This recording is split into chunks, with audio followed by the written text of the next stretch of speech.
એ વીજ લાઈનોની હોય, એ ખાતરની હોય, એ ડીઝલ ન મળવાની હોય કે ડીઝલ મળે છે 10 રૂપિયા ભાવ વધ્યો છે એની હોય, પોષણક્ષમ ભાવો ન મળવાની હોય, આ દરેક બાબતની પાછળ તમે જાઓ તો સરકારનું ગર્ભિત દેશના વડાપ્રધાન નરેન્દ્રભાઈ જ્યારે મન કી બાત કરે છે ત્યારે એના મનમાં હોય એ કઈ નથી કહેતા. એના મનમાં હોય ને કઈ નથી કહેતા, એના સિવાયની જ વાત કરે. તમે સાંભળજો, એ જે કરવાના હોય ને એ કોઈ દી ના કહે. છેલ્લા એપિસોડમાં તમે સાંભળ્યું તો ડીઝલ 10 રૂપિયા વધી જાય, ચૂંટણી પૈસા પછી અને તો જાહેરમાં કહ્યું, મન કી બાતમાં ક્યાં કહ્યું. એટલે આ સરકારમાં મનમાં જે છે એ મનમાં એ છે કે ખેડૂત હટાવો, કંપનીઓ બચાવો, અને એ ક્યારેય જાહેરમાં નહીં કહે. એમ કે આ સરકાર ખેડૂત લક્ષી સરકાર છે. ખેડૂત લક્ષી છે, ખેડૂત ભક્ષી છે, એ તમે મને કહો ને. મારે તમારી આગળ સાંભળવું છે. ખેડૂત લક્ષી છે, ખેડૂત ભક્ષી છે. હવે આપણે ખેડૂતો આ વસ્તુ સમજવાની છે. લાલજીભાઈ, મને કોંઢની આસપાસના અલગ અલગ ગામોમાંથી ફોન આવ્યા કે પાલભાઈ તમે કોંઢ આવો છો તો ભાજપની વિરુદ્ધમાં કોઈ વાત કરતા નહીં. ગામ આખે આખું કે ભાજપી ગામ છે, તમે માત્ર ખેડૂતની વાત કરજો. એટલે મારે તમને એ પૂછવું છે કે તમને સારું લાગે એવું કહું કે સાચું લાગે એવું કહું? જો સાચું કેવું હોય તો અત્યારે સરકાર કોની છે? તો એની વિરુદ્ધમાં બોલ્યા વગર મારે સાચું કેમ કેવું? મારે નરેન્દ્રભાઈ જેમ તમને મન કી બાત બાજુમાં રાખીને કરવી હે થઈ શકે ખરી? તો સાચું જો કેવું હોય ને સાચું તમારે સાંભળવું હોય તો આ સરકારની વાસ્તવિક પરિસ્થિતિ એ છે કે સરકાર ખેડૂત પક્ષી છે, અને સરકારનું સ્લોગન છે કે ખેડૂત હટાવો, કંપની બચાવો. 2014માં મગફળીનો ભાવ 1200-1300 રૂપિયા, કપાસનો ભાવ 1300-1400 રૂપિયા, અને ખાતર NPK 12-32-16 650 થી 700 રૂપિયા. એ 650 થી 700 વાળું NPK 2200 એ પહોંચ્યું. સમજો, મગફળી 1200 થી ઉતરીને 800 એ ગઈ કે ના ગઈ? ટ્રેક્ટર 2.5 થી 3 લાખમાં આવતું હતું, ઈ ટ્રેક્ટર 7 લાખે પહોંચ્યું. ડીઝલ 55 રૂપિયા આવતું હતું, એ અત્યારે લગભગ 96 કે 98 પહોંચ્યું. 100 સદી માર દીધી. આજે રાતે હો પૂરા બરાબર. એટલે ખેડૂતને ઇનપુટ જેને કહેવાય, એટલે કે જે ખેત ઉત્પાદન માટે જરૂરી જે વસ્તુ છે, આપણો ખર્ચો, દવા, બિયારણ, ખાતર, મજૂરી, ખેત ઓજાર અને ડીઝલ, આ તમામ વસ્તુના ભાવ 2 ગણાથી 3 ગણા વધ્યા. અને ખેડૂત જે પકાવે ઘઉં તો ભંગાર કરતા સસ્તા જાય. મગફળી નીચે ઉતરે, કપાસ નીચે ઉતરે, બધું જ નીચે ઉતરે, અને બીજી બાજુ કંપનીઓ ગળા દબાવે. હવે આવું જો થતું હોય અને તોય મારે ખેડૂતોની વચ્ચે ભાજપની વિરુદ્ધમાં વાત કર્યા વગર વાત કરવાની હોય, મારે આવવાનો મતલબ હોય. તમે જ કહ્યું મારે અહીંયા આવવાનો મતલબ હું જે વાસ્તવિક, ભલે હું કોંગ્રેસમાં છું, જાહેરમાં કહું છું, મેં કોઈ દિવસ નથી હટાવ્યું. અહીંયા કાજલબેન બેઠા છે, પરેશભાઈ ગૌસ્વામીએ જુનાગઢ આંદોલન કર્યું ત્યારે મેં મંચ ઉપરથી જાહેરમાં કહ્યું છું કે હું કોંગ્રેસમાં છું, પણ કોંગ્રેસના ઘરે નથી જઈને હું જઈનો છું ખેડૂતના ઘરે. મારી પહેલી ફરજ છે એ ખેડૂત છે, અને બીજી ફરજ 18 વર્ષ પછી સમજતો થયો, પછી કોંગ્રેસમાં આઈડિયોલોજી વિચારધારા ગઈ નહીં, એટલે એમાં હું ગયો છું. 18 વર્ષ સુધી તો હું ખાતર ભર્યું ને, મેં ઢોયણું આપ્યું ને. આમ તો 18 વર્ષ સુધી નહીં, 42 વર્ષ સુધી આપ્યું ને. હજી કઈ કામ કરવા જાવ એટલે ખબર પડે પરસેવો પાડીએ તો ખેડૂતની હાલત શું છે. એટલે હજી ખેતી તો કરું જ છું નાની મોટી, પણ મારો જન્મ ખેડૂતના ઘરે જન્મો છું તો મારી પહેલી ફરજ એ છે કે મારે ખેડૂત માટે બોલવું જોઈએ, ખેડૂત માટે લખવું જોઈએ, ખેડૂત માટે લડવું જોઈએ. અને હું તમને બધાને વિનંતી કરું છું, આજે કોંઢમાં તમારા ખેતરમાં ડેલામાં તાળું મારેલું હોય અને પોલીસ એ તાળું તોડવાની હિંમત એટલી કરે કે આપણી પાસે એક પણ વ્યક્તિ આખા ગામમાં એવી નહોતી કે જે નિયમથી વાત કરી શકે. બાકી એની તાકાત છે કે આપણું તાળું તોડી નાખે. આ તમને નહીં ગમે એવી વાત છે. યુવાનો આપણે ગેમ રમીએ છીએ, ચેટિંગ કરીએ છીએ, પણ એ જ ચેટ જીપીટી હોય કે એઆઈ હોય, હવે તો ગૂગલની જરૂર નથી પડતી. એને પૂછો કે એના નિયમો હું છું, તરત ફટાફટ 1 મિનિટમાં તમને કહી દે. અને આવી 18 એપ્લિકેશનો છે. આપણે હું કેમ એનો અભ્યાસ નથી કરતા? અમે ગુજરાત કિસાન સંઘર્ષ સમિતિએ વાંઢિયાના આંદોલન પછી લગભગ મોરબી, તમારે અહીંયા એકાદા ગામમાં અમે આવ્યા હતા, મોરબી, જામનગર, દ્વારકા અને કચ્છ, આ બાજુ બનાસકાંઠા, પાટણ, એ ગામોમાં ફરીને અમે ખેડૂતોને જાગૃત કર્યા, નિયમો સમજાવ્યા. આવો મહેશભાઈ રાજકોટિયાની ટીમ, અમે જાગૃત કર્યા. અને એટલું જ નહીં, અમે ત્યારે ઉપર સ્થાનિક સ્વરાજ્યની ચૂંટણી આવતી હતી, અમે એમ કહેતા હતા કે તમારે મત જ્યાં આપવો અહીંયા આપજો, પણ તમારા હક માટે તો લડવા નીકળો. હું કોંગ્રેસમાં છું, અહીંયા પ્રદેશના નહીં રાષ્ટ્રીય આગેવાન બેઠા છે, અને એની હાજરીમાં ત્યારે હું એમ કહેતો, આવું કોઈ કહે કે કોઈ પક્ષમાં જિલ્લાનો પ્રમુખ હોય, પ્રદેશનો ચેરમેન હોય, અને આવું કહે કે તોય હું કહેતો હતો કે તમારા હક માટે તમે જાગૃત થાવ. અને તમારા બાજુના જ ગામમાં અમે મીટિંગ કરીને ગયા હતા, કહ્યું હતું મોરબી આવજો, કોઈ ના આવ્યો. મારી પીડા, દર્દ આ છે. લોડાઈમાં આંદોલન ચાલુ થયું લાલજીભાઈ, તો લોડાઈ વાળા એકલા લડે ને એની આસપાસના ચારેય ગામ રાહ જોઈ મારી ત્યાં કેદી મને કાપવા આવે. લોડાઈના આંદોલનમાં આપણે અહીંયા બેઠા એમાંથી એક જણો ઊંચો હાથ કરીને કયો ગમે ગયા હતા. વાંઢિયાનું અવળું આંદોલન થયું, આપણે બધા જોતા હતા, ખેડૂતોને પીડા બહુ, ખેડૂતોને હેરાન બહુ કરે, ખેડૂતોને તકલીફ બહુ. પણ આપણે ઈ આંદોલનમાં વાંઢિયામાં ગયા હોત તો આપણે ખબર જ હતી કે વાંથી જતું હાલતું થયું છે, એ અહીંયાથી જ નીકળવાનું છે. આપણે ન ગયા. હવે આજે આપણે ભેગા થઈને પોલીસ ઉપાડે છે, વાંઢિયા વાળા, લોડાઈ વાળા. આવ્યો ને વારો?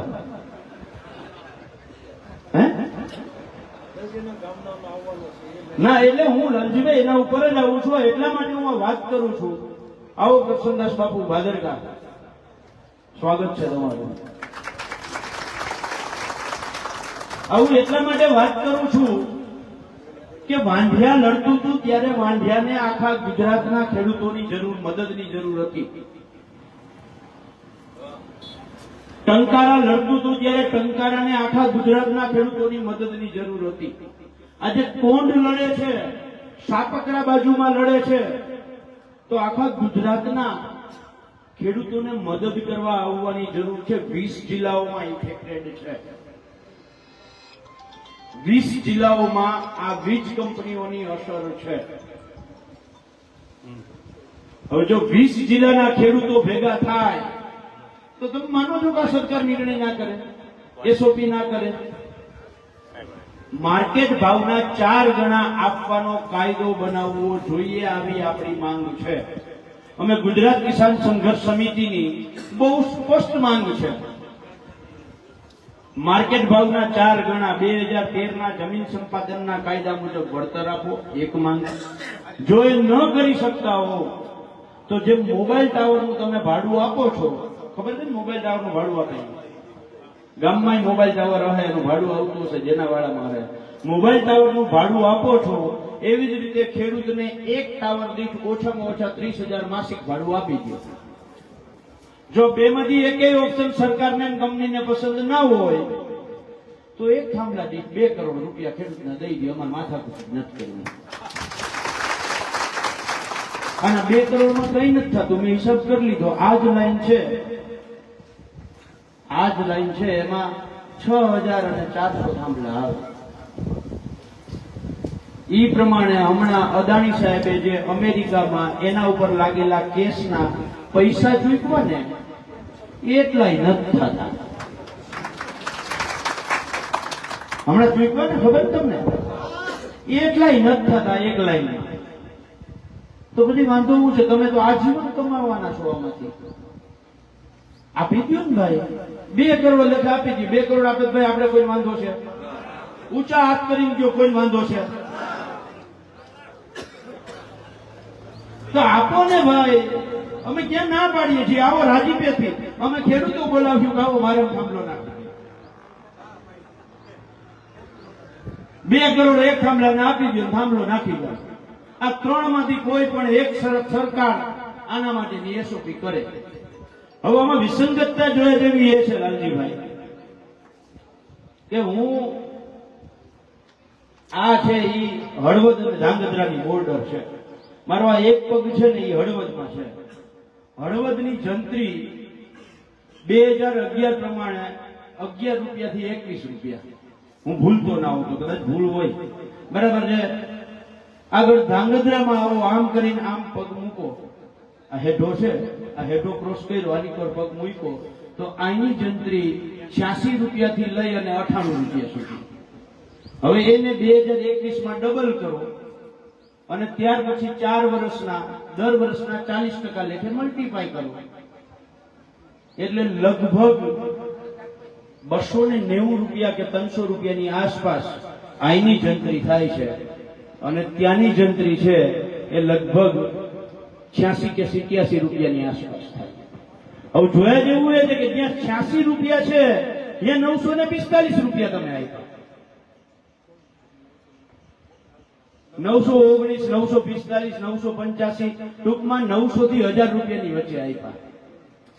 અને જ્યાં જંત્રીનો દર 300 રૂપિયાની આસપાસ છે ત્યાં તમે 350 રૂપિયા 400 રૂપિયા આપો છો. ભૂલ નથી થતી ને મારી? હવે આવું નવું બીજું એ સમજવા જેવું છે. આ જ લાઈન એટલે જેથી કચ્છમાંથી નીકળે 765 કેવીની લાઈન, એ લાઈન આમ બનાસકાંઠા થઈ, વાવથરા થઈ અને ગુજરાતની બોર્ડરનું ખેતર ક્રોસ કરી અને રાજસ્થાનમાં પગ મૂકે એટલે માર્કેટ ભાવના 4 ગણું વળતર. શું કામ? કે 2025માં રાજસ્થાન સરકારે 2013ના જમીન સંપાદનના કાયદા મુજબ કાયદો કરી નાખ્યો, એસઓપી બનાવી દીધી. માર્કેટ ભાવના 4 ગણું વળતર આપવાનું. ગુજરાત સરકારે 2017માં પરિપત્ર કર્યો. પહેલો, ખેડૂતોને જંત્રી ભાવના 4 ગણા આપવા.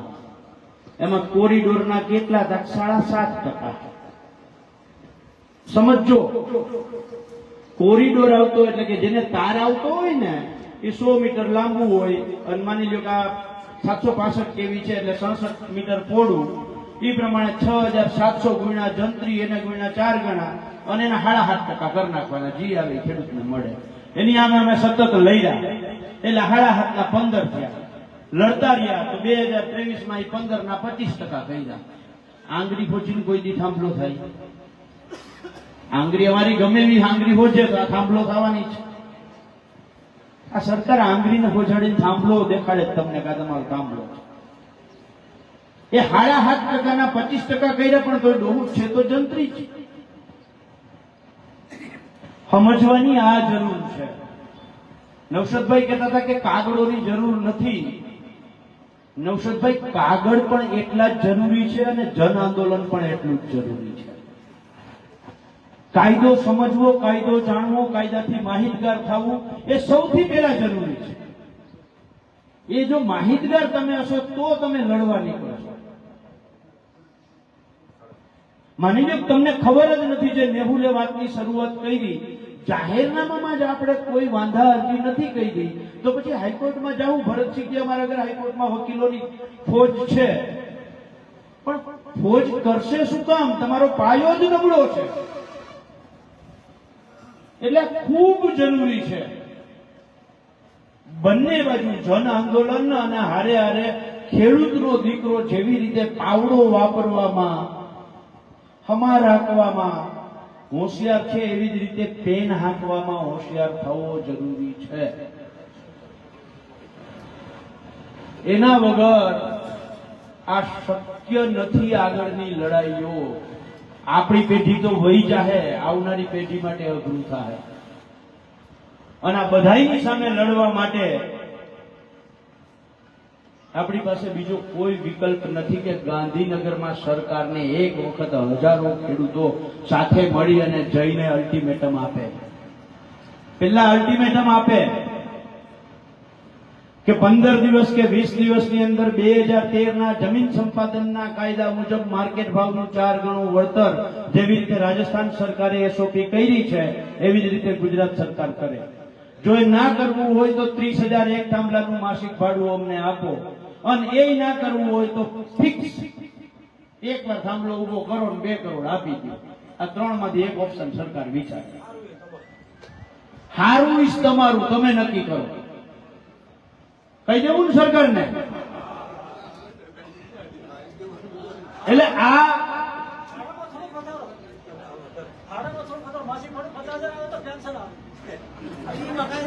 અરે 30,000 આપે તોય ભરતસિંહ મંજૂર છે, મંજૂર છે ને. એટલે આપણે પહેલી વસ્તુ જો સામૂહિક રીતે માત્ર કોંઢ એક નહીં, કોંઢ એક ધારે ને તો મને ખબર છે 5,000 માણસો અહીંથી નીકળી શકે. લાલજીભાઈને કોંઢનો અભ્યાસ કર્યો છે. કોંઢ એક આ ગામ છે ને એ લગભગ ભારતનો સૌથી મોટો ખેતીમાં રકબો છે. 9,744 હેક્ટર જગ્યા આ ગામની ખેતી લાયક છે. એનો તમે વીઘામાં ગણો તો 60,900 વીઘા થાય છે. આ ગામ સૌથી વધારે પિયત વાળું આ ગામ છે. સૌથી વધારે ગુજરાતનું સૌથી મોટું અને સૌથી વધારે પિયત વાળું આ ગામ છે. અને આ જ ગામની દુર્દશા જુઓ કે કલેક્ટરે જે હુકમ કર્યો છે બિન પિયતનો કર્યો છે. બરાબર છે ને? અને એ કલેક્ટરે આ બધા કહે છે ને, તમને કહેતા હતા ને કે હુકમ રદ ન થાય, કલેક્ટરે કરેલો હુકમ રદ ન થાય, આવી કંઈક વાત તમારી આગળ આવી હતી. આ એ જ કલેક્ટરે કરેલો રદ કરેલો હુકમ હું તમારી સામે લઈ રહી છું. આ રાજેન્દ્ર પટેલે જે હુકમ ગોરધનભાઈ ઝડફિયાએ માલવણમાં સોલાર પ્લાન્ટ માટે 2 સર્વે નંબરમાં જમીન બિનખેતી કરાવી હતી અને એક સોલાર પ્લાન્ટ ઉભો કરવા માટે, કારણ કે આ જમીન અભયારણ્ય વિસ્તારમાં આવતી હતી. આ કલેક્ટરે એ જમીન બિનખેતી કરી દીધી અને એ બિનખેતીનો રદનો હુકમ થયેલો છે. તો કલેક્ટરનો હુકમ રદ ન થાય એવું કોણ કહે છે? આ કલેક્ટરે કરેલો હુકમ રદનો મોટામાં મોટો દાખલો છે. અને એ સોલાર પ્લાન્ટ હટાવવાની આજથી 24 દિવસ પહેલા નોટિસ આપી દીધી છે કે 15 દિવસમાં આ પ્લાન્ટ તમારે હટાવવો. આજની તારીખમાં એ પ્લાન્ટ હટ્યો નથી. કાં તક અહીંયા કોણ છે? કંપની છે. અને આપણા ખેતરમાં આવીને તાળું તોડી નાખે. આ ફરક આપણે સમજવાની જરૂર છે. કલેક્ટરનો હુકમ રદ થાય એનો આ દાખલો છે.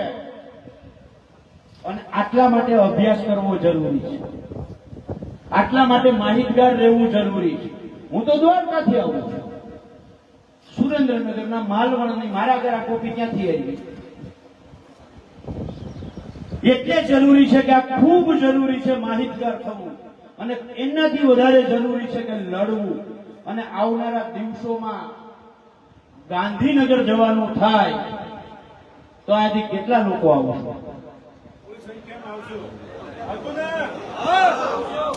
એમને આજે ટ્રેક્ટર લઈને જવાનું થાય તો આ ગામમાં 1500 થી 2000 ટ્રેક્ટર છે. આ ગામમાં મને જો એટલી ખબર હોય કે 60,900 વીઘા છે તો ટ્રેક્ટર